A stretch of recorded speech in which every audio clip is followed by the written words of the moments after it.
On n'est pas sous le bois. On ne gère pas le pays sous les bois et sous les arbres. Nous avons été à l'école. Moi, j'ai fait 5 ans à l'université. Vous l'avez fait, on a souffert. On ne peut pas être dirigé ou géré par des gens qui ont du mal à avoir quelque chose dans la tête pour réfléchir. Non. On ne peut pas être dirigé et géré par des gens qui n'ont pas ça dans la tête. Est-ce que la fin est moutée? Est-ce que la fin est moutée?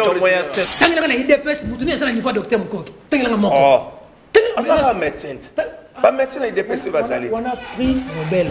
Moi, respect. Il faut préciser. Au monde beaucoup tout ça, na respect na bateau. Il faut respecter les gars qui ont vécu. Mukwege n'a pas dit, il a réussi. Moi, minimum respect. Sous Kabila, tout le monde à l'IDPS applaudissait Mukwege. Bango basala kaka souka ko télémi kaka candidat nini.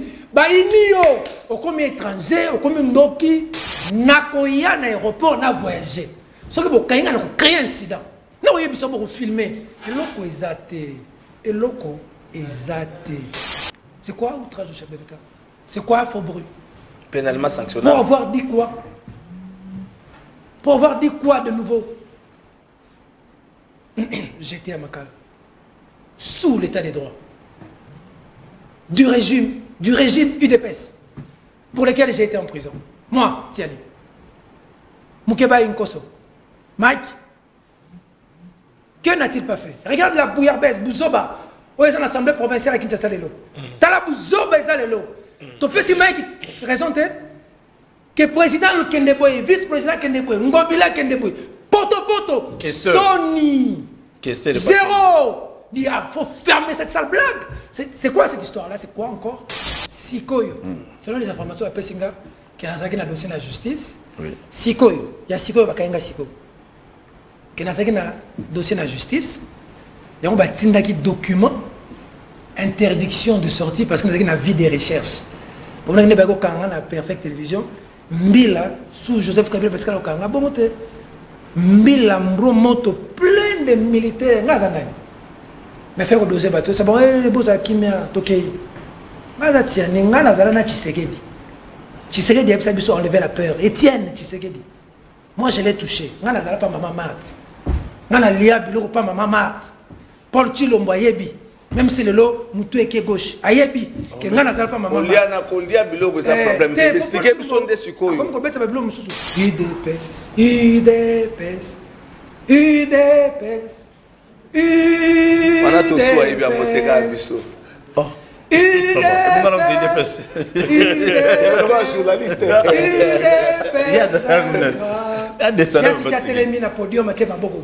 Nous y avons cru. Nous y avons cru. Moi, j'y ai cru. Les yeux fermés, j'y ai cru. J'ai perdu les miens, des amis, je les ai perdus. Ils sont sur la terre. Salomon est malade. Salomon est mourant. Il est en train de mourir. On va chercher des journalistes à arrêter, à faire porter les chapeaux. Et pourquoi chercher des journalistes? Pour avoir fait quoi? On le met dans un hôpital, on met même des militaires dans l'hôpital, on militarise l'hôpital. Sous Félix Tshisekedi. Mais un détenu à l'hôpital, sous Félix Tshisekedi. Sous Félix, soyez dehors. On a voyagé. Toujours au là, c'est la main. Moningai Peter Tiani, l'union tembe nako voyager. Vous défiez na. Nako kende Lubumbashi. Ngai Peter Tiani. Bon peut-être le collègue va faire. Kanga date ya lelo. Un droit n'est qu'un droit. Au betinga bord. Peu bord au betin on est tombé juste. Il y a problème te. Mais au Tubi, au Simbi, mon un droit n'est qu'un droit quand tu sais défendre ça. Mon jour au Soka un aéroport, Balia Soso.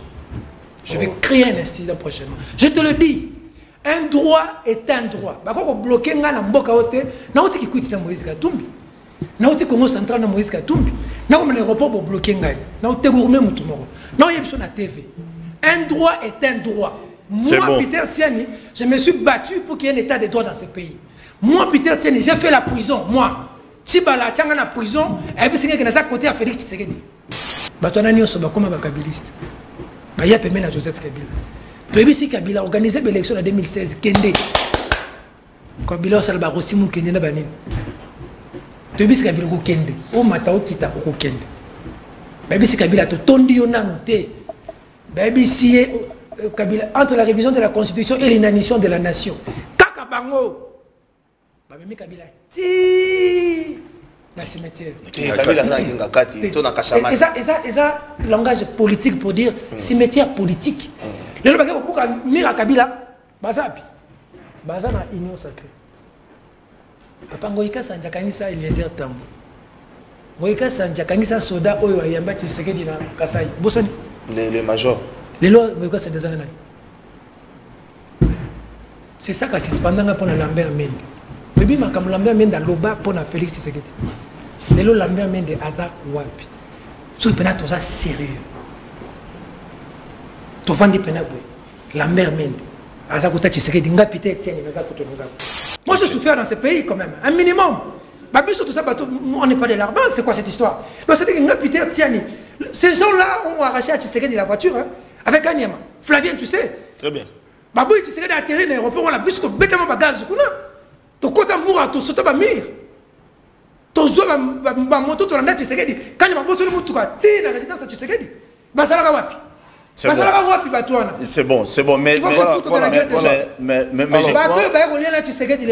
respecter bateau biso yo to souffrir avec notre chair. Nous on a souffert. Alors moi la bote na bino bandeko bozuli baku ya kolanda lisusu émission na biso na cadre plateau spécial to lobango ete bandeko balandi TV za radio te makambezo le kanamboka na biso ezali ko intéresser surtout ba congomani oyo bozwami libanda ya Congo na bandaka na bandeko na biso ya diaspora na za ko pesa mbote po ete bozali ebele bokolanda biso en direct ya émission na biso na pesi mbote na bandeko oyo bakolanda biso na 26 provinces ya République démocratique du Congo, bana Katanga, beaucoup la Bokebi, bana Congo central.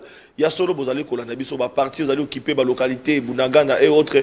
Boza kolanda biso na Bokebi po ete bolukaka boy ba basango ya Congo, surtout na Oetali Maponami po ete to kobeta masolo na Oetali présidentiel il y a 2023 boyo ki ba candidat bazali ebele portrait robot oyo esengeli na candidat oyo akoki ko sunga Congo kende liboso to kobeta masolo bolandi polémique entre autres il y a théorie ya gendarme to kobeta masolo nango bolandaka Moïse Katumbi ya solo na Oetali copie certifiée et puis originaux to éviter makambango et les kakandengeni après avoir koyamba oyo azalaki to azali porte-parole et ensemble pour la République tout le bakete to kobeta masolo pe na biso ba journaliste ba parti sango surtout ba oyo to ali proche ya bandeko oyo bazali ba candidat et sengeto eba makambango ezali kokoba ndengeni nazali ngai mokote bandeko balandi na ko présenter nanu ba oyo bazali ba confrères ba journaliste ba patron ba média ou bazali ba responsable ya ba organe na bango elongo na bango tokobeta masolo toyambi pona bino mwana mboka Trésor Kalafai mokambi ya plateau de vérité na Congo pe Acti Télévision totondio botondi boyi malamu mwana mboka Trésor Kalafai. Merci beaucoup Flavien Osaki, merci na nenge bo associé nga lisusu na exercice oyo, merci na ba congolais nyonso bazola na biso un peu partout na République démocratique du Congo. Mais le sambo ezake kureza la kure katanate po mayero lobama awa muto interprétant ngoma bete. Matondo mingi Trésor Kalafai Congo Acti Télévision tozali na directeur général ya Wemsa patron ya Wemsa mwana mboka azali susu ya ko présenter double brassard a wazape candidat na Tchangu na Tchangu to koloba donc azali candidat député professeur national to kwa toyeba mwana mboka ngana ko présenter sous tétan totangi totangi Wemsa batu babi Paul Tosoua en personne boyi malamo et puis ça vous a dit candidat national provincial ou bien bon na pesa na batinyo sembote bola na biso nazane so makasi to beta biloko sur na chaîne à télévision. Je tiens à rappeler la plupart des gens qui chaîne à télévision c'est un technicien. Voilà. Pour le débat, il est facile. À la fin, c'est retrouvé. Non, il y a ma candidature, on a déjà, c'est ça qu'a piqué ça. Donc, comme tout ça, on a une émission, tout le bilan, on a noté.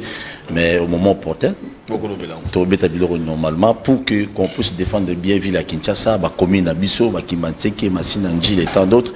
Et pourquoi pas qu'on défende Kinshasa en général.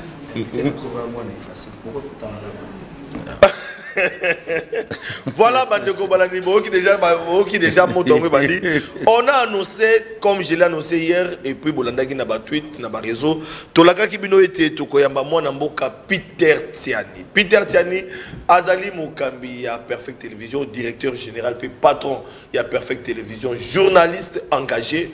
tokobeta masolo na pe boyibi ete azali parmi ba oyo ba ko soutenir depuis kala pe bazalaka toujours est-ce qu'azali fidèle to à trahir to ko to eba azali pembeni ya mwana mboka Moïse Katumbi Tshapwe mwana mboka Peter Tiani Boyi Malam.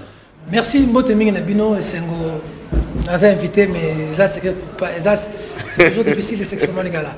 Et ça secret pour les Congolais que toza ba master. Merci beaucoup. Merci beaucoup changer la face na plateau.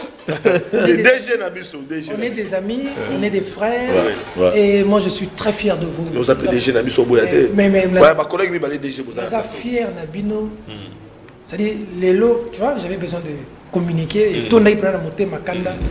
Malabité na benga balinga ou bazo tala bango mona ni ko salaki na mettre avec ya kesi avec natala ka la faille na Congo natala ka tosu abetera biloko yo chaque félicitations de traverser période moko très compliqué et ça facilité nous salo bozo sala lelo nous allons mboka moko baye ba valeur ya mutute mboka na biso bazela kufa et bazela kufa et puis ba politicien bazaka baninga na biso te moni baye rapeme na biso kaka ndenge moni kombo tosu eza kombo kala faille eza kombo Flavie. Mais tant que vous n'avez pas si mingi que ben valeur la bisote bah ça qui est oui bah valeur il y a congolais la bible bah politicien n'y sauté mais la majorité bah politicien bah il y a valeur ya musala la bisote et là Boujaki razana boloko bah te belo Boujaki razana communication pour la bango bah abandonné mais sous besoin même plus téléphone. Et on aime ça toujours au-delà de la politique, confrérie, faut dire c'est-à-dire qu'à la fin, il faut défendre ma conviction, tout ça, défendre ma conviction. Et l'élection, il faut tout sur la même direction, mais on reste. C'est-à-dire qu'on est en confrérie. Au monde, ça n'a pas si mis, au monde, pour Peter Tiani, ça rampe la structure, il y a stratégie de communication, il y a un ndekosongolo, c'est de la confrérie. Politicien côté la politicien. Voilà. Tant qu'on soit pouvoir, à traiter aux journalistes, oui, et c'est que ça rend au moins la politicien tout ça sa manifestation. Ah Salomon Kalonda de là, mon ami Valère est journaliste. Nous sommes basés là. Au moins la politicien a aussi sa manifestation. À louer salle, grand hôtel, bon et belé, buffet, bon et belé, Macambunio sont bon et belé, bon et Rosanna kaka air et au foot à journaliste. Ça l'a constaté. Car air presse bon allocation qui type mon année et mon année mais air au foot à journaliste c'est bon ça dit tu vois même bon au foot à journaliste car même air à cocktail on a au moins ba journaliste boza na boy pembe ya mon ngai na mi lobela ah patron perfect télévision na mi tira bomba msusu ya moko ate no collègue ça raté ouais ça dit dans la vie et ça Jean-Marie Kassamba j'en ai discuté plusieurs fois avec lui il faut se mettre d'abord à ton diapason pour qu'on te respecte non biso to lire mbongo ya l'état na mbongo to kemba. Pour beaucoup ma place, vous avez sué. Pour azuka poster, a frappé 2 millions, 3 millions.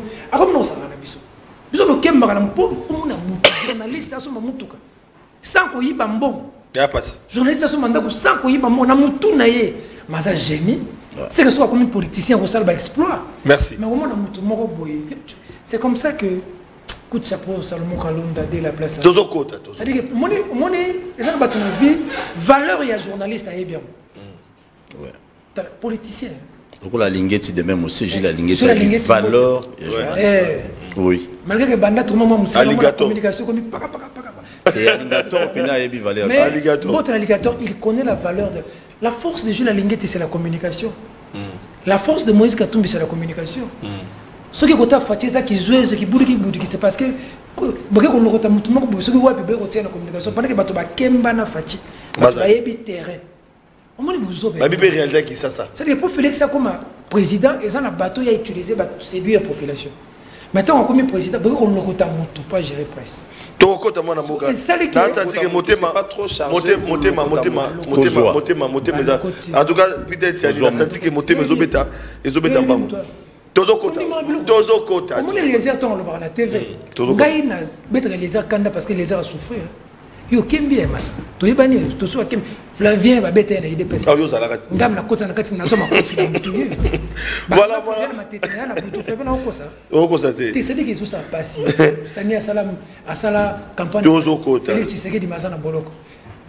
J'espère que dans cette émission on va fâcher. Merci beaucoup. Espérons bien. J'espère que vous fâchez, faut répéter l'aéroport en Chili ali. Voilà. Bande kotokoti na ba sujet na biso to metana masolo. Alors, moi na mboka capitaine Tiali ya mboto kota na ba question d'actualité. Na Italie arrestation ya ba confrères, arrestation ya ba politique. Hein? Na voyager. Toujours kolela nzela mai. Moninga ine na zabwe. Moninga ipita Tiali linyoka tembe na ko voyager. Vous défiez na. Na ko kende Lubumbashi. Nga ipita Tiali. Bon peut-être le collègue va faire Kanga date ya lelo. Un droit n'est qu'un droit. Au betinga bord. Peu bon au beton est tombé juste, pas problème té. Mais au tubi au simbi. Mon un droit n'est qu'un droit quand tu sais défendre ça. Mon jour on va un aéroport, Balia Soso. Je vais créer un institut prochainement. Je te le dis. Un droit est un droit. Bah quand on bloque un gars mboka ote, na oti ki kuiti na Moïse Katumbi. Na oti Congo central na Moïse Katumbi. Na comme l'aéroport pour bloquer ngai. Na oti gourmet mutu moko. Na yeb sur la TV. Un droit est un droit. Moi bon. Peter Tiani, je me suis battu pour qu'il y ait un état de droit dans ce pays. Moi Peter Tiani, j'ai fait la prison. Moi, Chibala Tchanga na prison, et puis c'est que na côté à Félix Tshisekedi. Félix Tshisekedi à côté de l'angai. La vidéo existe. Ironie de l'histoire, c'est Stanley Boujakira qui lui pose la question pendant la campagne, il y a un Vital Kamere. Fatia le bec na sens te baso Peter Tiani batia na boloko. No ngana lala na mabele, no ngana batika na mutakala. Na mboko pour bunda contre Joseph Kabila. Bato deuxième ngana bazalaka te. Tant baso pour ma batu na l'UDPS. On est en train de gazer des gens. On a calciné des gens. Je suis arrivé le matin avec Eliezer. Ma bête habite au gaz. Na mela gaz à chocolat, na mela gaz à mauve, na mela gaz à pembe. Nga Peter Tiani. Na balabala. C'est bon.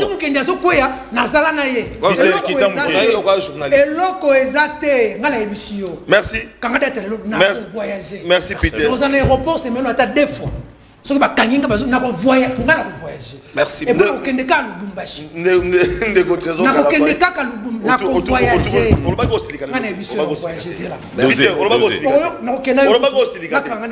j'ai voyagé avec Toussoua. On m'a arrêté à l'aéroport. Avec Flavien. On m'a arrêté à l'aéroport. Nazo que le Cameroun, bakayenga l'aéroport. Nazo que le Poto, bakayenga l'aéroport. C'est fini. Oh. Bon, c'est fini. Quitte. Voilà. C'est bon. Voilà. Est-ce que ça a un sens dans ton pays? Non, dans un état de droit. Ça va te faire que nous avons besoin de journalistes. Il faut que tu aies besoin de te le contexte. Tu as besoin de news malgré. Oui. Tu sais, c'est parce que ça m'arrive. Mais il faut demander à Flavien à Toussoua. Le traumatisme que moi j'ai à l'aéroport. Quand j'arrive à l'aéroport, tous les amis doivent passer derrière moi. Parce qu'ils savent qu'on va m'arrêter. Nassaline. Bon, non. Comme tu as un dossier à voyage, il y a l'aéroport. Peter, explique un peu l'opinion de Bisso Sikoyo. Le problème est à quel niveau? Chaque voyage, il faut ça là. Même à tous ceux qui n'ont pas d'avion comme l'aéroport en Chili, il faut pas qu'on expliquer dans l'opinion. Peut-être au bout de la banque, ou bien il y a un dossier na justice, mais quand on a document, on a déjà dossier na niveau ya deuxième, mais il n'arrive pas. Il y a Olongolango. Peut-être, en fait, expliquer na biso na opinion, bah on a biso presque na Congo mobile. Sikoyo. Selon les informations à Pessinga, qui a un dossier na justice. Sikoyo, il y a Sikoyo bakayenga Sikoyo. Qui a un dossier na justice. Il y a un document interdiction de sortie parce que nous avons une vie de recherche. On a une Perfect Télévision, Mbila, sous Joseph Kabila, parce qu'il y a un bon Mbila, moto, plein de militaires. Mais faire le dossier bateau, c'est bon, boza kimia, tokei. Ngaza tiani, ngana zalana Tshisekedi. Tshisekedi a pu enlever la peur. Etienne Tshisekedi. Moi je l'ai touché. Ngana zala pas maman Mat. Ngana lia biloko pas maman Mat. Paul Chilombo yebi. Même si le lot moutou est gauche, ayebi, que ngana zala pas maman. Kolia biloko c'est un problème. Expliquer besoin de Sikoyo. Comme ko beta biloko mususu. Donc ça dit que baby singa que dossier moko ezalaki, babana ko lukanga, mais basi bantandaki nga ne bakanga bomone ba kanga ndeti voyou. Dossier on peut saisir ki bakanga, mais il fallait qu'on saisir DGM pour déjà m'enlever baby. C'est ça qu'on m'a dit maintenant, il y a tout à souka. J'étais la DGM, toi qui na Yves Bouya. Donc, il y a des DGM, il y a des parquets, tout ça, il y a des mentions. Il y a des DGM, il y a des parquets. Il y a des parquets, il y a des lobby, et il réagit. Ah, on a ça, Bon, la personne que j'ai rencontrée au parquet, je dois avouer que un homme correct. Oui, mais c'est un homme correct. Le procureur Issofa est un homme correct. Ça, je dois la voir à la télévision. Parce que, contrairement à ce que je vis à l'aéroport avec la DGM, il m'a reçu avec un journaliste crédible de mon pays. Il m'a reçu, monsieur Tiani, tu es un leader d'opinion, tu es un journaliste crédible. Mais toi, il y a ça, il y a ça. Ça, je n'ai l'air beaucoup le côté là. Traitement, il y a un DGM. Mais il y a un parquet, c'est différent. Les gens du parquet m'ont traité différemment. Mais est-ce que je tourne dans les abouis? Je parquet, c'est si good. Donc la DGM a traité comme Abé? Yo, mon ando va traiter en fait. Bon, bateau à parquet, et ça, si good. Mais avant, année passée, on a la deuxième point. Tant que tu vois, je n'ai pas qui s'engage, on a la deuxième point. Tant que tu as des poteaux, on a la deuxième point. Tant que tu as Cameroun, Maurice Katou m'a invité quand il était à la finale de la Coupe d'Afrique. On a l'aéroport. C'est un dossier. Vous avez un juste là, le dossier dans le côté. Ce dossier, c'est quoi le dossier? On a un aéroport. Et pour la Kangara Bilunga Batou. Mais ça, ils ont des problèmes personnels. C'est personnel. Comment ça? Moi, j'ai souffert dans ce pays quand même. Un minimum. Tout ça, on n'est pas des larbins. C'est quoi cette histoire? Ces gens-là ont arraché à Tshisekedi de la voiture avec Anyama. Flavien, tu sais. Très bien. Babou Tshisekedi a atterri dans l'aéroport. On a bu ce bêtement bagage. Tu as mouru, tu sauté à mire. Tu as moto, tu as Tshisekedi. Quand tu as moto, tu as tiré la résidence à Tshisekedi. C'est bon, c'est bon, mais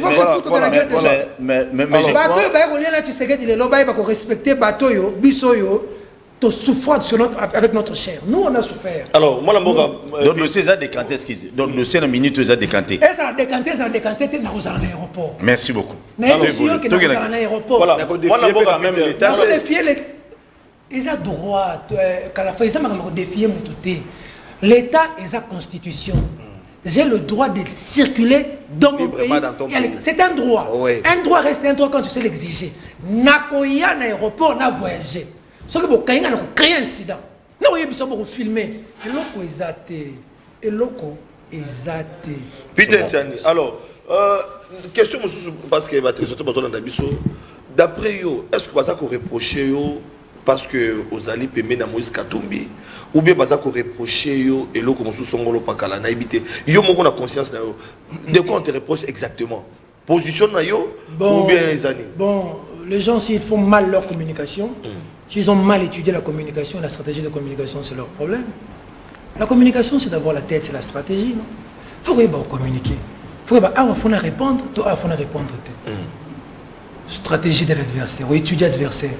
Ou étudier milieu, ou étudier public, ou étudier la force adversaire à Zanango pour atteindre, ou étudier la force à Zanango, ou évaluer. Dans une guerre, soit tu négocies, soit tu écrases l'adversaire. Qu'est-ce que tu fais ici? Avant VIP à communiquer, tu fais quoi? Tu fais d'abord un ratissage. Quand le VIP vient, la communication. Communication est sa stratégie. Communication est sa stratégie. Tes motos dans le lobby boy, à tes bisous na posture ya défensive. Pour bisous to répliquer na été. Il y a lobby qui bino bosali boité. Yo komité ngana sala ki non, on met la posture ya pour se défendre té. Peut-être tieni. Pourquoi on lobby sakanga té? Ah, dans lobby sakanga té. Est-ce que vous mettez solo ko jenga makamo na on met défendre té? Peut-être tieni. Pourquoi on lobby sakanga té? Et bon yo lobby sakanga. Yo so pe sanga mbote na boy. C'est la manière... Voilà. Il faut savoir renverser la tendance. Et dans la communication, il ne faut jamais se mettre dans la défensive. Si tu veux te mettre dans la défensive, c'est en te victimisant. Toujours renverser la tendance. Mais alors, sinon, c'est tant tu renverses la tendance. Parce que la com, c'est l'image. Qui dit communication, dit image. Qu'est-ce qui va... L'important, ce n'est pas ce qu'on dit. C'est comment le public dans la force de Moïse Katumbi, c'est dans la communication. Comment le public appréhende ce que toi tu vas dire. Alors, tu comprends. Si il y a un candidat, un compatriote congolais, qui m'a dit qu'il estime que Peter, vous avez patron Perfect Télévision, normalement on dirait, ça va marcher avec moi. Communication, est-ce que vous avez accès à la communication avec les amis? c'est possible bien.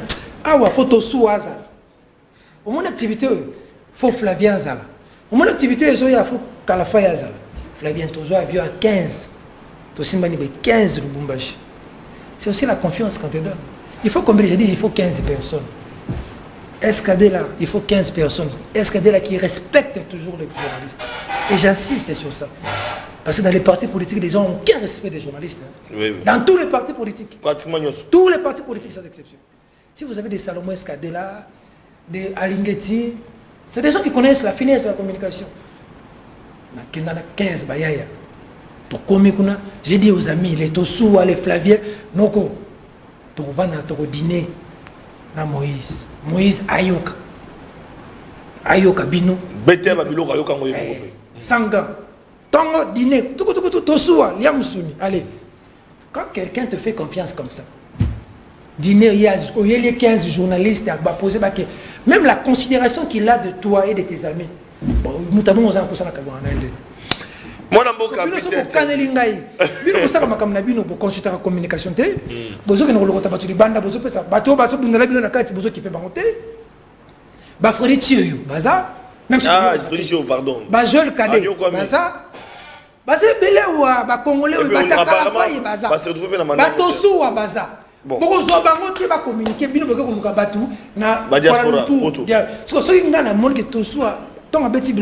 un Mutacha français belé zo kotate. Tant Kalafa ya vandi alba bandi ko funda fundi message côté DG Kalafa ya funda ki bato pas chef de l'État. Ngana yoka ko quotidien journaliste nini zo sa musala te noko pour la communication ngeza la malamu. Leki ça peut non moi loko. Mais ce que le lo ba ko consul ba aux alata consultant en comme to longoli Moïse Katumbi, peu importe, les candidats basés aux consultants, quand même les candidats Félix Tshisekedi, les candidats Mouzito, les candidats Mukwege et autres, le col scientifique, côté qui va service au Salim Moussala. Je l'ai fait pour Jules Alingete. Mon aîné m'a consulté, il y a des séries que je ne peux pas dire, mais comme d'habitude, Nadia Ganabatou, Tosso Ayebi, Flavia Ayebi, Kayon Nozo Kimangai, tout le monde n'a pas Zulu. Moi, c'est-à-dire que d'abord notre métier, c'est l'expertise, on attend une classe. Mais dans la période de campagne, on a déjà déjà consulté avant. Voilà. Il faut consulter. Donc, consulter la période de campagne. Donc, 30 minutes autour de la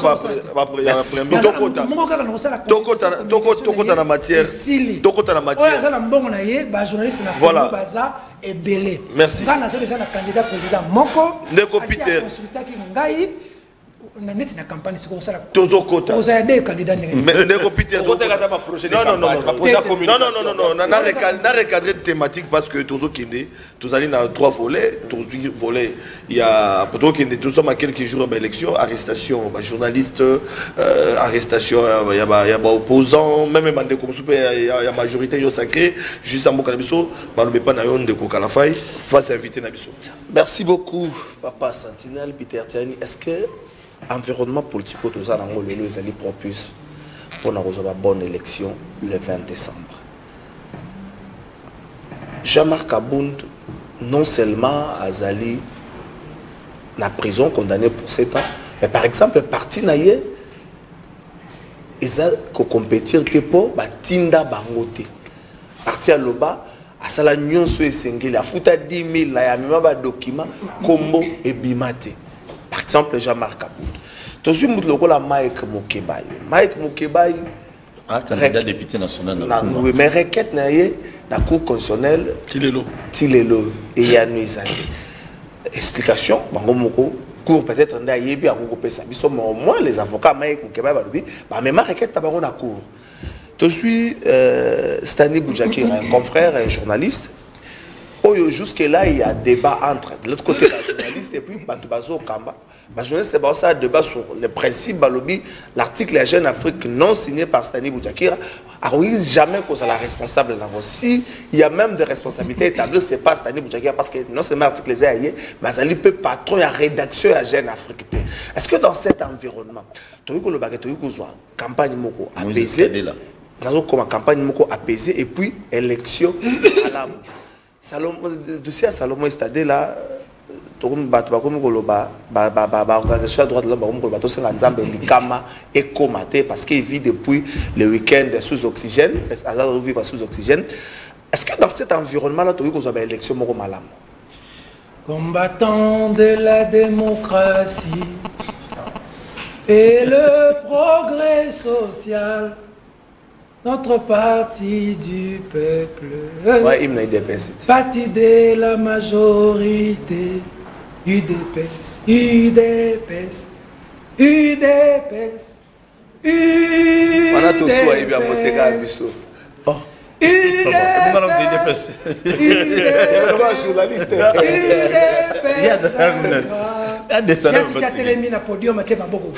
Nous y avons cru.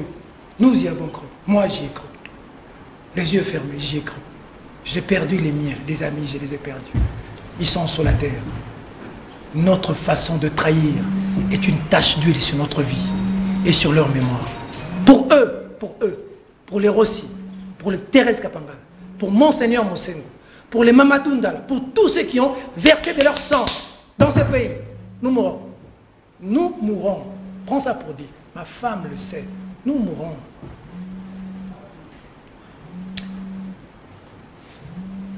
Premier dossier au lobby, c'est un dossier à Mike Mukeba. Il y a Jean-Marc Kabound. Après tout ce que Kabound a fait dans ce pays, avec l'UDPS, nommé secrétaire général par le Sphinx, Kabound ne peut pas mériter ce qu'il a mérité, 7 ans.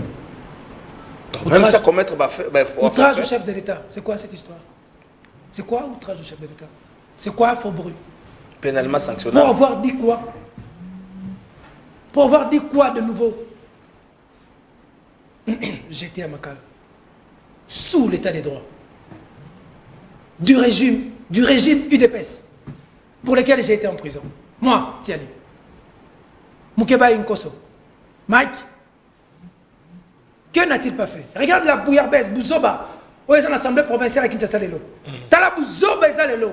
Tu peux si Mike raisonne que président Kendeboy, vice-président Kendeboy, Ngobila Kendeboy, Poto, Sony, zéro. Il faut fermer cette sale blague. C'est quoi cette histoire-là? C'est quoi encore? Cette honte, ça Sony même pour le régime Afachi, dans l'Assemblée provinciale, dans le gouvernement provincial. Bon, ça n'est pas pour la Kinshasa. Biso ba kinoa to bénéficier ni na gouvernement provincial, l'Assemblée provinciale. Na ko so na buzoba ba osala. Mukeba il sort la tête haute aujourd'hui en prison. Recours à la Cour constitutionnelle. Plus de 5 mois les lots. Les lots côté. Nous avons occupé à cet état de droit. Bakanga Mike dimanche, bakagoulé. Bamatin na jipa pembe bakagoulé. Asana maka. Journaliste, bakanga pour a signé papier. Toi à saler monsieur. So il était la presse écrite des directeurs de publication, l'audiovisuel des directeurs de programmes. C'est-à-dire que ça n'est pas boloko. Il faut révéler source. Loi sikaya muyaya, ou avec loi muyaya. Et zo le bagay ceux qui parti mo les ya ça a droit de réponse. Même loi et zo le bagay journaliste ceux les journalistes a bien si source naïe. Nous ça na journaliste c'est parce que nous vivons de nos sources pour que nous ayons de l'information. Et puis des pénalisations à délit de presse, ça il faut pas oublier. C'est-à-dire Boujakir. Oyo azanga biloko koliana ya komelana ndako mpona kosala campagne ya Tshisekedi Félix oyo atambola na Fachi Congo mobile oyo aza boye bras dessus na Vital Kamerhe lelo Vital Kamerhe aza wapi lelo Félix Tshisekedi aza wapi et puis directeur ya presse présidentielle aleki na TV alobi na média international na RTBF ke bango baza na information ya audition instantanée. Pendant qu'on sait que l'audition est secrète, qu'ils ont des informations que Stani, Moutaza, auteur et article, les jeunes africains. Pendant que ce n'est pas lui qui a signé. Ça finira un jour. Nous mourrons un jour. L'important, ce n'est pas de mourir riche, c'est de mourir digne. Nous mourrons un jour. Tout pouvoir passe. Salomon est là. Nazo Koma. Mobutu a sala 32 ans. C'est Seko. Batata mibimana ba veste bazotelema bazobete betala ba professeur d'université ba memi ti na cimetière ba Corbière à se retrouver hier moko na Maroc, bah pas sa poto, le maréchal. Il est mort, son corps au Maroc jusqu'au jour. Bah toi nani osoba comme un kabiliste. Bah il y a pemé la Joseph Kabila. Toi ici Kabila organisé l'élection en 2016 Kende. Kabila salba rosimu Kende na banini.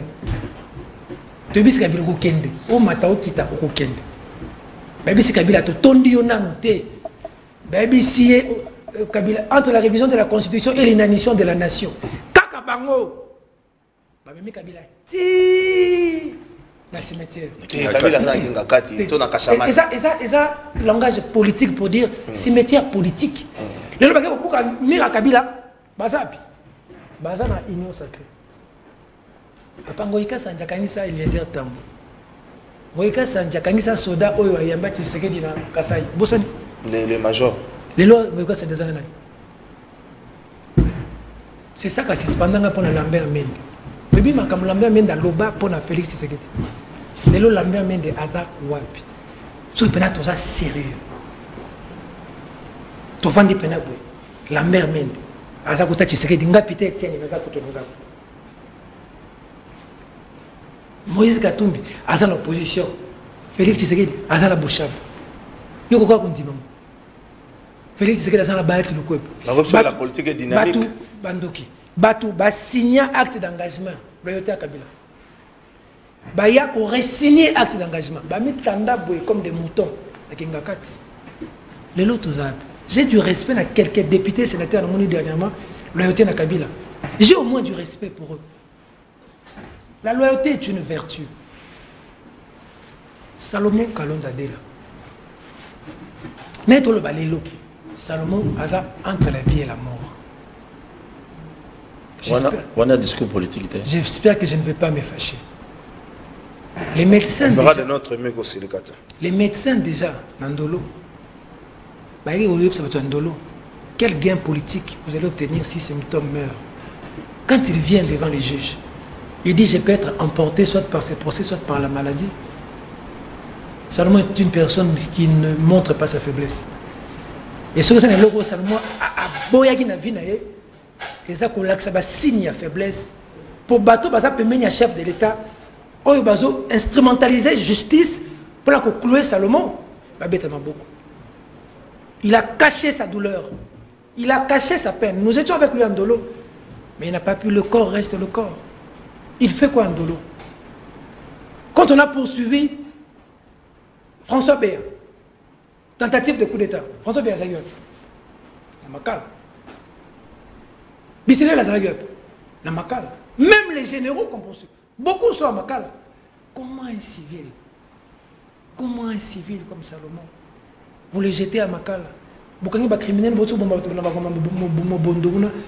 la chambre pour qu'ils dorment comment? C'est facile de dire qu'on est sur un plateau de télévision. Non, quand même, si vous avez train de vie au Salomon, Salomon est en train de vivre 5 étoiles. C'est un millionnaire. Quand vous lui changez d'environnement, vous lui mettez dans cet environnement-là, où la toilette n'a pas tenu, où la maille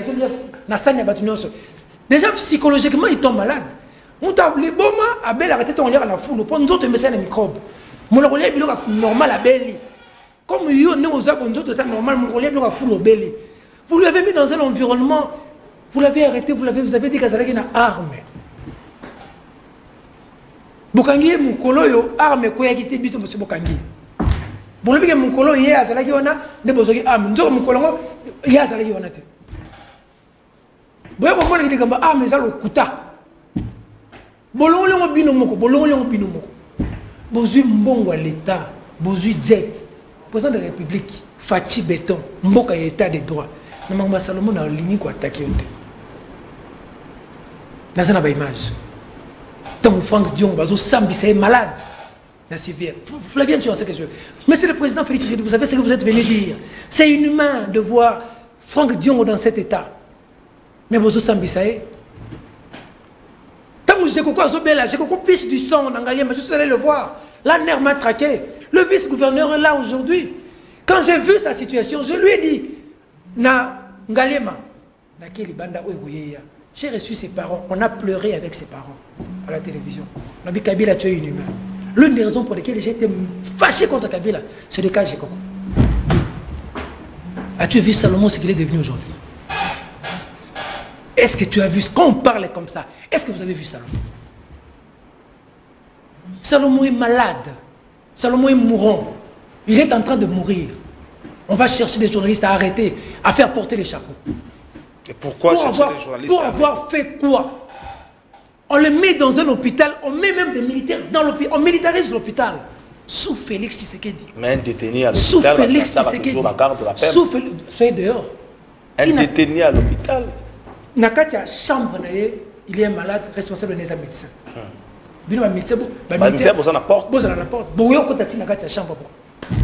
Je sais que des fois Salomon dormait avec des gabarits comme ça dans la chambre. Maintenant son état s'est détérioré. On gagne quoi? On va gagner quoi avec la mort de Salomon?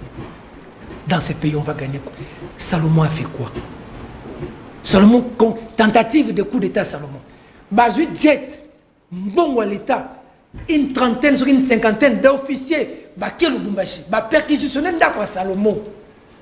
Ceux qui ont été perquisitionnés d'accord maman ya Salomon. Babuka Mbeto. Babuka Mbeto ya maman à 80 ans. Babuka bilamba kati. Les sous-vêtements babuka boka mo libanda sabotage. Bazon on a coffre-fort. Coffre-fort et bimsani na kati. Ba communication. Nini. L'autre. Tout le monde a des miens pour communiquer. Numéro 1 des miens pour Koufakia. Comment on est? Ouais, des miens pour. Delphin Kaïmbi. Il y a des miens passer l'attaque communication au point de presse. Pour les cas Salomon, des miens passer la point de presse, violant même le code militaire judiciaire. Et tous les faits qu'il a évoqués là, les grands faits qu'il commence à évoquer, c'est l'arme, les armes. Ils sont allés chercher les armes. Où sont ces armes? Soyons sérieux du peu. Est-ce que dans cet environnement on peut avoir des élections? Soyons sérieux du peu. Salomon a été ciblé depuis. Maintenant, les droits de l'homme, Bazoloba. Qu'est-ce que Bazoloba? Dani Banza. Atie Moutunaye, Patrick, ceux qui nous agent en air pour traquer Salomon. Mais à quoi communiquer avec le Béli Kambouana? C'est normal qu'il va communiquer avec Salomon. La route tourne. Les avocats ont fait un mémo. On a cité Dani Banza et Jean-Claude Katende, Azado, l'un des crédibles dans ce pays, Azado. L'un des crédibles. Ah, Kapiamba. Ah, Vienangaye. Katende, na maître Timothée. Ils ont communiqué. Ils ont rencontré Salomon, je l'espère. Quand ils parlent, tu leur entends, tu sens que quelqu'un est en train de mourir. N'importe la vision de Zoragnon, sur blague, on banalise tout. Salomon, il va bomber na maniema. Tant que vous avez carte de lecteur. Logiquement, le gouverneur, il y a maniema, il faut pas kangaye. Parce que ton affrontement Salomé, des gens sont morts au maniema. Jour seulement sur sa carte de lecteur, on fait des enquêtes, on trouve qu'il y a un cabinet à gouverneur, il y a des gens qui sont cités. Il y a des gens qui ont été arrêtés dans le cabinet à gouverneur sur Mangala, sur Mangala, sur Mangala. Attention, qui va bombayer. Salomon a risqué sa vie, mais les images, il y a un journaliste, j'ai diffusé ces images. Batouba Koufa, Bakata Mike, Laurent Niema, pantalon, Batouba machette. Il y a eu, je crois, 1 ou 2 morts. Jour seulement sur la carte d'électeur. C'est monsieur-là qui partait prendre la carte d'électeur. C'est monsieur-là qui fait la route Kindu Kibombo, qui sort environ 500 000 $. Il met des écrans géants dans tout Maniema, Kindu, partout où placé. Moutona, c'est une boule à coup d'état pour l'élection. Il y a une boule à coup d'état. Moutona, c'est Salomon. Salomon. Salomon qui ne peut même pas tuer une mouche. À cause d'un idée à coup d'état. Je vais livrer quelque chose. Excusez-moi du peu. Mais ça au-delà. Mais laissez-moi. T'es modéré. Les alatés pour retoucher ma sensibilité, mon sous-sous. Zala modéré. Bon. Bon, bref, c'est injuste. Le président de la République lui-même s'est indigné de la justice de notre pays. Et s'il y a encore un peu de sérieux dans notre pays, Salomon ne peut pas être là où il est. Mais si on ne sait pas dire devant l'opinion que, bon, bah, comme déjà Moussika dans le Bouzoba, bah, comme on n'a pas ces raisons, qu'il prenne les soins appropriés. Qu'il ait des soins. Place à zone autorisé à quelque chose. Place à zone qu'il ait des soins appropriés. Attends, on a qui ça? Qu'il ait des soins. Place à zone soins malheureusement. Nous Salomon Azokoufa. C'est parce que l'hôpital les autres les cancers. Salomon Aza Naïta Yamade. On est en train de parler sur le plateau. Salomon Aza Naïta. Quand on a deux élections. Bisso. Tout ça censé à tomber la voie les lots. Vous avez peut-être une vidéo. Salomon Aza Naïta Yamade. Il ne fait pas de la politique sur sa vie, sur sa santé. Il est dans un très sale état. Et c'est injuste dans un état dit démocratique sous le régime du président Félix Tshisekedi. Que Salomon vive ce qu'il est en train de vivre, le martyr. C'est injuste et ça fait mal. Voilà. Moi, Paul Tossouad, élection, le candidat va déposer. Je ne vais pas question na Peter Tiani. Mutuna n'angai pas un décotiani, ils allaient Moko. Tout ça, le candidat président de la République est belé. 24 total.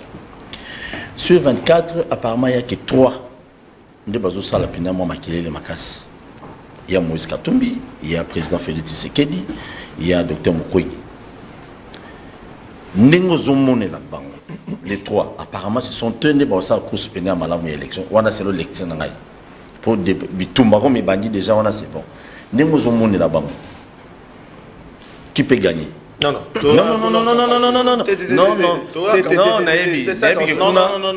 qui peut gagner ça?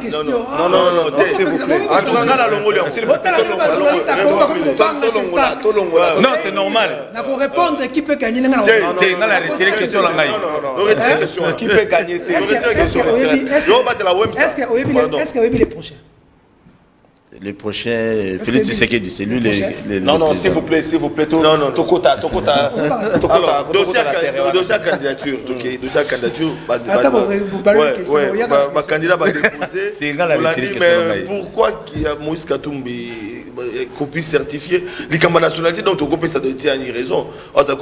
Les pères et les mères, ça pose un problème. Parce que quand même, la copie certifiée, originaux, la nationalité n'a pas posé de problème. La certification. Bon, déjà, il faut dire que la nationalité n'a jamais posé de problème. Pour preuve qu'il a déposé tout sur sa nationalité. Au moins, le problème, il y a Kaya Charman Moïse Katumbi Tchapoué, que je salue en passant. Tu sens que Ata Babanga Ramonto. Ata Bakombata Ramonto. Eh! Kotoyo, loi Tchani, c'est l'Assemblée nationale. Ndoïna. Kotoyo, Maïs Ezate, Moïse Katumbi. Problème à Est, Moïse Katumbi. Problème à Mobondo, Moïse Katumbi. Tout le président de la République, SNCC, Moïse Katumbi. Ah! Bon. Et donc, quand nous sommes à ces années, et ça qu'au-delà de ça, l'union sacrée qu'il y a autour, où on s'en sert, 1000 partis politiques. L'union sacrée, il y a 1000 partis politiques. L'union sacrée, il y a 400 églises, il y a pasteurs.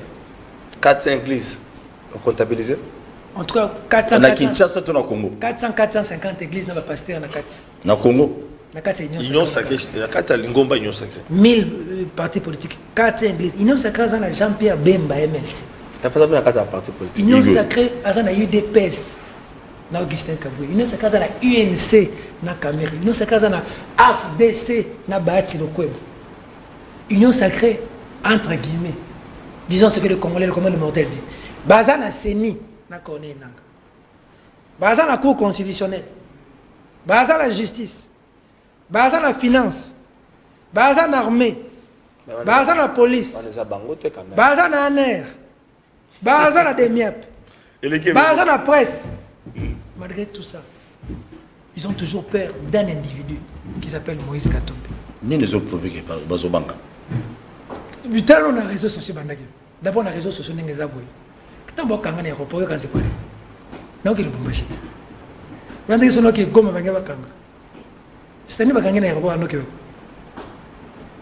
ils ont créé eux-mêmes leur challenger.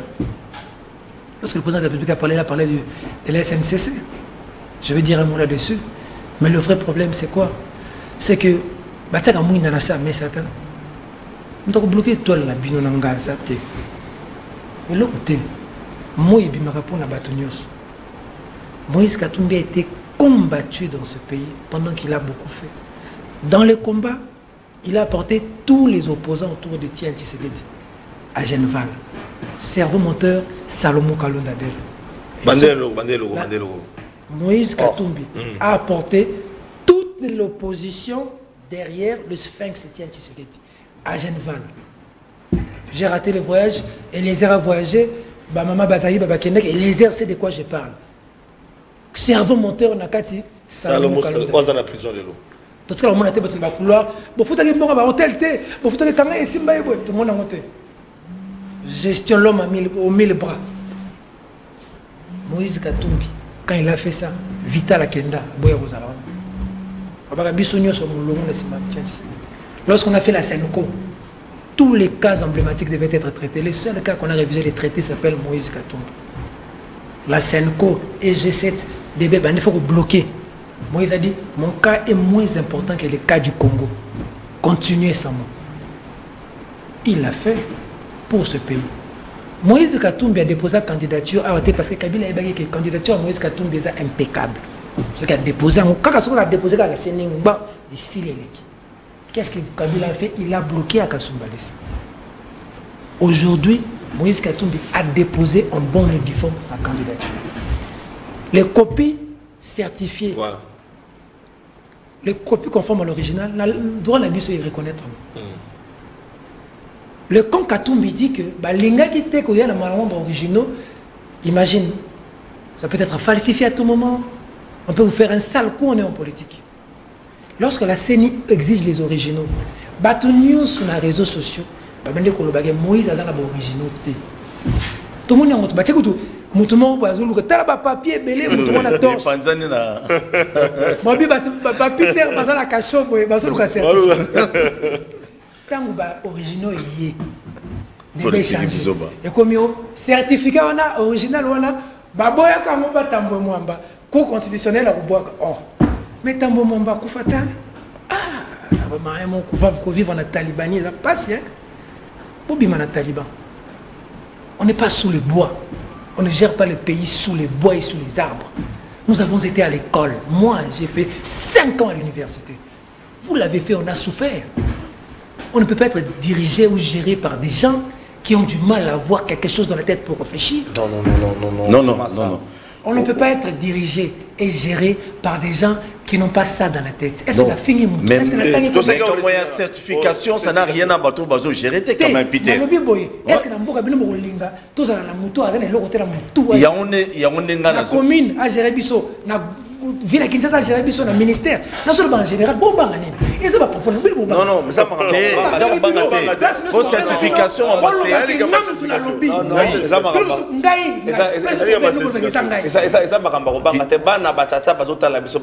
oui, mais le but que maintenant on solo ba boyer. Ce qui me faillir na point A, mais réussir na point B. Il faut que tu comprennes mamanga solo ba.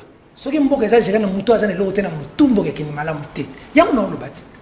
Siko Peter ngana lo bibo. Siko na yeko zonga na silisa makanisi nanga. Te ozo silisa. Tangu to moni na TV Moïse Katumbi ayela tini ba document yo se komi. Bato ba komi oh Tambo Mwamba. D'abord Tambo Mwamba n'a jamais annulé quoi que ce soit. Et deuxièmement, parce que les gens doivent lire, est-ce que nous avons un acte de naissance, certificat de nationalité, ministre a habilité pour un million. Est-ce que c'est un sens. Et puis troisièmement, où vous voulez les élections, où vous voulez la paix, où vous voulez brûler le pays. Non, mais attends, on a la même discours que John Numbi, vous voulez la paix, vous voulez les élections, vous voulez brûler le pays, brûler le pays. Mais lorsque vous dites que vous voulez brûler le pays,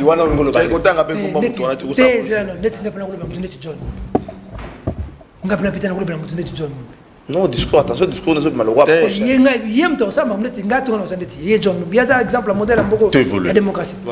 Il nous reste Moïse Katumbi n'est jamais dans la logique d'un coup de force. Jamais. Nous sommes des républicains. Tshisekedi, Félix, est arrivé là par les élections. Tshisekedi, Félix, partira de là par les élections. C'est ça la Constitution. Nous, on ne peut pas déchirer la Constitution. Kabila a 18 ans, il y a un vivre. Bon, Tshisekedi a vivre. Si on a ça contre, comme Tshisekedi a ça, il a C'est quand même le fils d'Étienne Tshisekedi, non, après tout. Voilà, il nous reste 5 minutes. Ah non. Donc, je suis d'avis qu'il ne faut pas brûler le pays. Voilà, merci. Je suis d'avis qu'il ne faut pas brûler le pays. Pardon Flavien, je suis d'avis qu'il ne faut pas brûler le pays. Et les gens qui ont accepté de compétiter, d'aller en compétition, le docteur Mukwege, le brillant docteur Mukwege, qui a fait beaucoup de choses valeureuses dans ce pays, qui a réussi à Pandi, donc aucun à l'UDPS n'est en mesure de faire. C'est que le docteur... Aucun n'est en mesure de faire.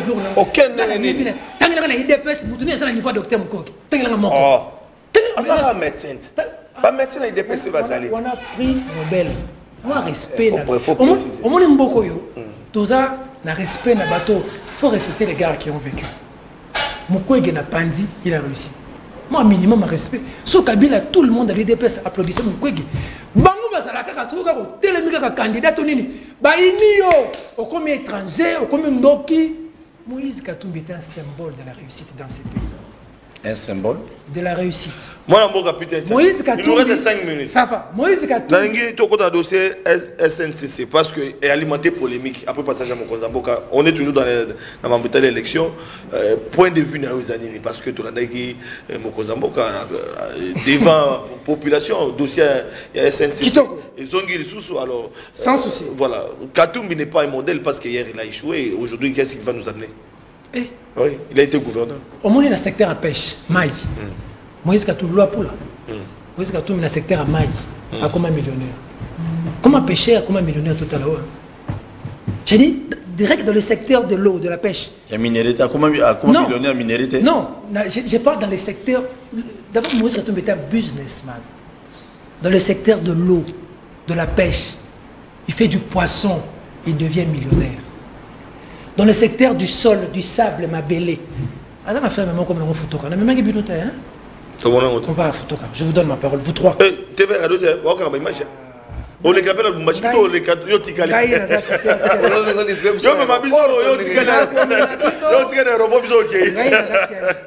je vais vous amener à Futoka.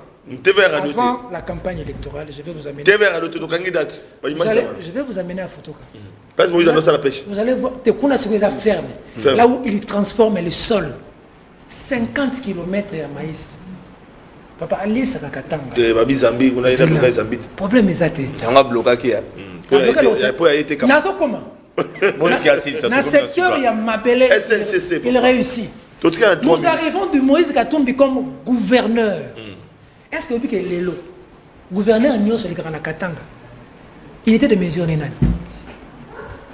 Avant Moïse, il y a eu de gouverneur. Après Moïse, il y a eu de gouverneur. Mais comment il est l'unité de mesure de tous les gouverneurs? Vital Kamera Loba, gouverneur de la province Nyon, il faut apprendre en termes de route, en termes de... Il avait imposé $100 minimum. Moïse Katumbi a engagé dans la société $100 exacté. Tout le monde Moïse Katumbi a gagné la Chine.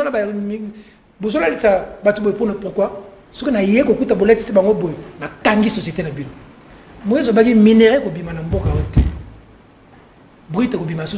transformer en voulant qu'on transforme les minéraux au Katanga, on crée du travail. Moïse Katumbi a eu SNCC. Voilà. C'est des bonnes guerres. Mokonzamboka a attaqué Moïse Katumbi. Mais à vrai dire, Mokonzamboka a faut justifier son bilan. Les autres Allemands d'Afrique, tous Allemands d'Afrique. NCC. SNCC Koufikan. Nous sommes des journalistes, des historiens du présent. Nous sommes en 1984. Courbéa, matière échutée. Nous produisons environ 300 000 tonnes avec Mobutu. Il y a cuivre avec la Gécamine. En 84, ça chute. Chemin de fer résout coup. Comment se termine? Mais tout ça, il faut voir société il y a Mobutu. Avec 1000 véhicules. Nalito. Comment se fait un camion. Et comment ça va miner? Nous sommes en 1985. Après la chute de 1984, Moïse Katumbi en ce moment-là, il a 21 ans. Pêcheur. 20 pêcheurs. 21 ans. Molobimbisi. Asolobanembici. Chemin de fer et Koufi, ni au Mobutu, n'a pas de société. Société Rouya, ce qu'on a loupé dans Internet, on a une société Rouya. Je vais taper sur Internet. Tiens, Nikomoko, et quoi qui m'en a tout beau. Donc, on a comment société. Et puis, parlons-en. J'ai quand même une couille. Tout le monde de 300 000 sous Mobutu. Tous ceux qui ont 100 000. En 2004, 2005, quand Moïse comme gouverneur, on commençait à produire 8 000 tonnes là. Quand Moïse devient gouverneur, quand il laisse la province, la Jérémie a produit combien par année? Tu sais combien? Chiffre avec document. 1 500 000 tonnes. Tu veux dire tout le monde a image, c'est là, tout le monde a image. Tout le monde a image. Et puis SNCC. En tant que gouverneur, je vais ajouter. SNCC. SNCC. Travailleur arrivé à 266 mois. 266 mois, le mois 266 mois et qui t'a 98 mois. Qui a fait des sentences? Banetka a 98 mois, le chargé. Qui a fait des sentences? C'est un certain Moïse Katumbi. Quand le gouvernement central était bloqué. Et ça, gouvernement. Donc, la réalisation. Avant que c'est idée. Ça dit que le gouvernement central pète un câble. À ce qu'on se gère, les gens vont gréver. Mais il y a un individu qui intervient, qui donne un gage à la Banque mondiale de 6 millions de dollars. On paye.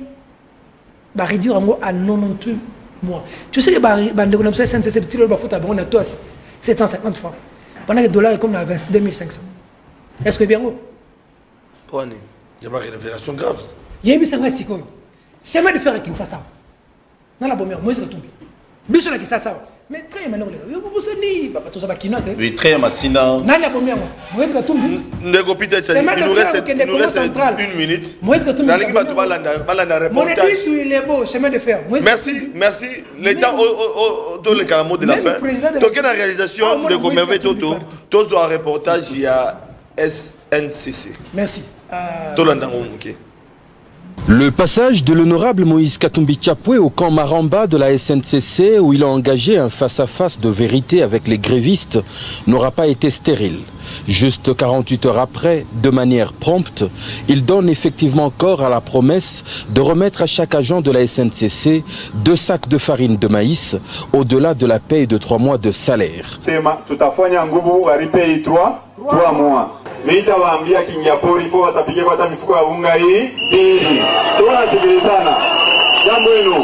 L'on a donc vu déferler dans les installations de la SNCC ce vendredi 13 juin 2014 d'interminables colonnes des tracts lourdement chargées des sacs de farine. Un total de 10 800 sacs, en premier lot sur le total de 16 000, qui concerne les agents de la SNCC repartis sur tout le réseau, y compris Kananga, Mwene Ditu, Kamina, Kolwezi et Likasi. Chacun d'eux aura bénéficié de 2 sacs de farine dont un échantillon a été remis par le directeur de l'intendance provinciale avant que le déchargement ne se suive immédiatement. Le président de la délégation syndicale de la SNCC résume. Le gouverneur a promis.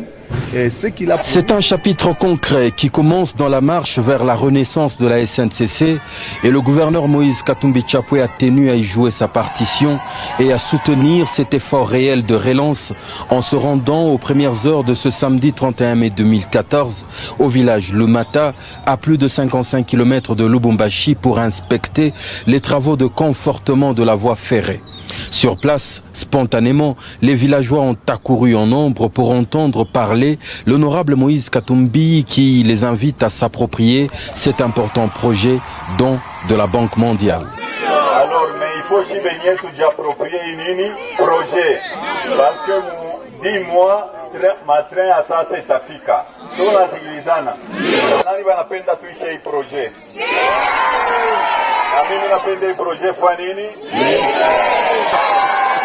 Adresse après laquelle, à bord d'un train, il va parcourir le tronçon du chemin de fer en cours de réhabilitation. Un axe, Lubumbashi-Sakania, qui pour la seule année 2013 a connu 53 déraillements, à cause du mauvais état, entre autres, des rails. Les objectifs étant de conforter la voix... À l'époque, comme gouverneur, la réalisation d'un dossier SNCC. Alors, moi, par rapport à tout ce que nous avons parlé, est-ce que vous coupez ça mot de la fin et puis on peut s'appeler ma quantité? Il y a ceux qui savent rapport tous les chrétiens.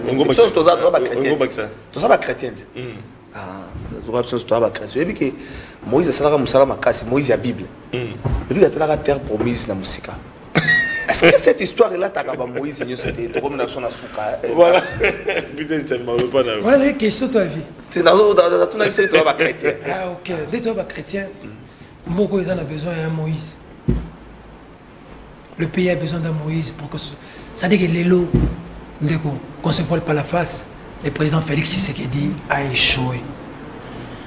Alors, il y a des façons que ça.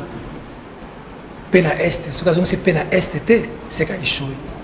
So yo uzungu ke est kende zonga viva évidemment boy mettre marie satina ginga Jean-Pierre Bemba parce que belle là bon kende bunagana ezaki samedi na seni samedi na seni o bato bazingi bango samedi na seni bien samedi na seni congolais bien kende bunagana ça dit que on a besoin d'un changement dans ce pays, on a besoin de rêver grand, on a besoin de rêver mieux, une fierté dans ce pays en termes de club. C'est Mazembe. Fierté congolaise. Miraculeusement, c'est un club entre les mains de Moïse Katumbi. C'est aussi un hasard. Merci. Combat société, na bossa ngeza Merzario. Société na zolo bavani. Ah d'accord. Merzario. Déjà en 85, Moïse Katumbi n'était pas là. C'est pour dire quoi pour finir? Voilà pour terminer. Pour terminer, Moïse Katumbi, Denis Mukwege, Félix Tshisekedi, bonne chance à eux. Mais tout ce que nous savons aujourd'hui, c'est que Congolais a commis mécontent. Mécontent parce que les politiciens ont un et ça, ça l'a raté. Parce que c'est un espoir, ça il faut qu'on se le dise. Les gens ont donné, est-ce qu'on a parlé 2 minutes? Non. Patrick Thioyo, quand même c'est mon ami. C'est quand même ton collègue DG. Quand même Patrick Thioyo, c'est mon ami. Moi je suis pas DG, moi je suis pas DG. Bon DG, Réal là, Réal. Patrick Thioyo, c'est quand même mon ami. Vous dire à ma politicien, je vais aller à TVT. Non, pardon, 2 minutes. 1 minute. Congolais, c'est qu'il faut ma casse, un changement. Même si l'élection est gagnée en 2018, mais nous sommes de ceux qui avions dit que c'est quand même le fils de Tshisekedi, il y a de l'espoir. Nous sommes déçus. Ce qui me bêtis, ils en ont battu Bazokoufa. Courant est athée. Ma est athée. Qui est là si pas si bien, on continue au temps et au vendre. Yo nanga yo makamutozoloba. Lelo Kinshasa komi kotambola même na voiture na yo et komi problème chapalodrome lelo na Kinshasa. Non yebisa yo. Tala Kinshasa lelo olela. Toza bat assemblée provinciale baso na mabe. Bat ils ne font que se chamailler. Détournement à Lingeti banda même si le loi Lingeti toujours sur la soute pas banga sur le téléphone pour ce que bengayi va repérer kuna va rester créer le problème, il reste quelqu'un pour qui j'ai beaucoup d'estime. Alexa Bisoba mi yibi beaucoup. Combien passe na boloko lelo. Donc il mutasuka ya makamba 100 jours ba ko bimsae. Mais na boloko za ba Salomon ba Mike Mukebai. Ça dit congolais moi comme on bino aux candidats même pour ça vous votez congolais à soutien. Mais il faut que ça congolais que espoir et ça. Merci. Et ça le congolais au bako changer vie à boka au bazar. On a biso ke bazar. Merci beaucoup Peter Thierry. Merci. Merci. Merci. Mais dans le pays, il faut tout dire quand même réalisation de Mouké au président Félix Assali. Attends Mouké, attends c'est 10, attends 3, 4. Merci beaucoup. On est collé gâté. Dans la TV.